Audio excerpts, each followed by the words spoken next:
बोलो गणपति महाराज की जय। कामदा एकादशी व्रत कथा। धर्मराज युधिष्ठिर कहने लगे कि हे भगवान, मैं आपको कोटि कोटि नमस्कार करता हूँ। अब आप कृपा करके चैत्र शुक्ल एकादशी का महात्म्य कहिए। श्री कृष्ण कहने लगे कि हे धर्मराज, यही प्रश्न एक समय राजा दिलीप ने गुरु वशिष्ठ जी से किया था और जो समाधान उन्होंने किया वो सब मैं तुमसे कहता हूँ। प्राचीन काल में भोगीपुर नाम का एक नगर था। वहाँ पर अनेक ऐश्वर्यों से युक्त पुंडरीक नाम का एक राजा राज्य करता था। भोगीपुर नगर में अनेक अप्सराएं, किन्नर तथा गंधर्व वास किया करते थे।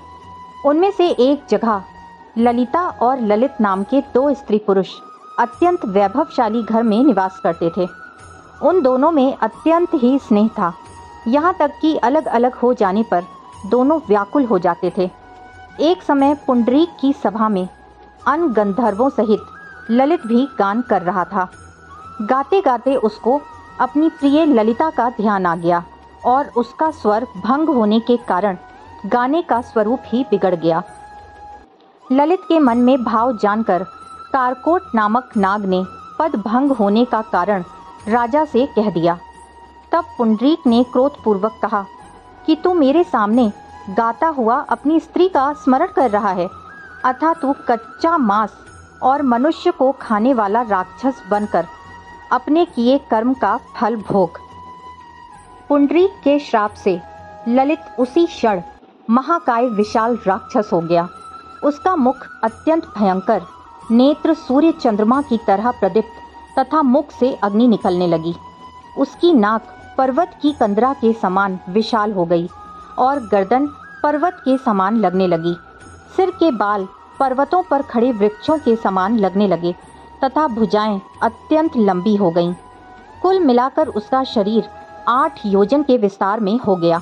इस प्रकार राक्षस होकर वह अनेक प्रकार के दुख भोगने लगा। जब उसकी प्रियतमा ललिता को यह वृतांत मालूम हुआ तो उसे अत्यंत दुख हुआ और वो अपने पति के उद्धार का यत्न सोचने लगी। वह राक्षस अनेक प्रकार के घोर दुखों को सहता हुआ घने वनों में रहने लगा। उसकी स्त्री उसके पीछे पीछे जाती और विलाप करती। एक बार ललिता अपने पति के पीछे घूमती घूमती विंध्याचल पर्वत पर पहुंच गई, जहां पर श्रृंगी ऋषि का आश्रम था। ललिता शीघ्र ही श्रृंगी ऋषि के आश्रम में पहुंच गई और वहां जाकर विनीत भाव से प्रार्थना करने लगी। उसे देखकर श्रृंगी ऋषि बोले, हे सुभगे, तुम कौन हो और यहाँ किस लिए आई हो?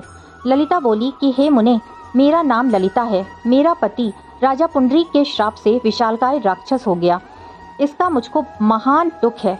उसके उद्धार का आप कोई उपाय बताएं।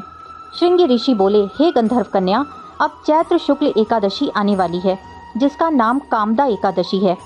इसका व्रत करने से मनुष्य के सब कार्य सिद्ध होते हैं। यदि तू कामदा एकादशी का व्रत करके उसके पुण्य का फल अपने पति को दे दे तो वो शीघ्र ही राक्षस की योनि से मुक्त हो जाएगा और राजा का श्राप भी अवश्यमेव शांत हो जाएगा।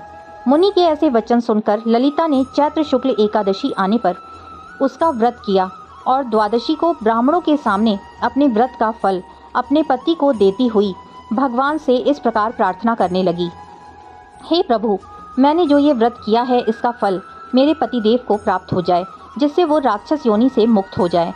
एकादशी का फल देते ही उसका पति राक्षस योनि से मुक्त होकर अपने पुराने स्वरूप को प्राप्त हुआ।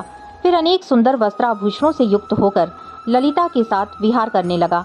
उसके पश्चात वे दोनों विमान में बैठकर स्वर्गलोक को चले गए।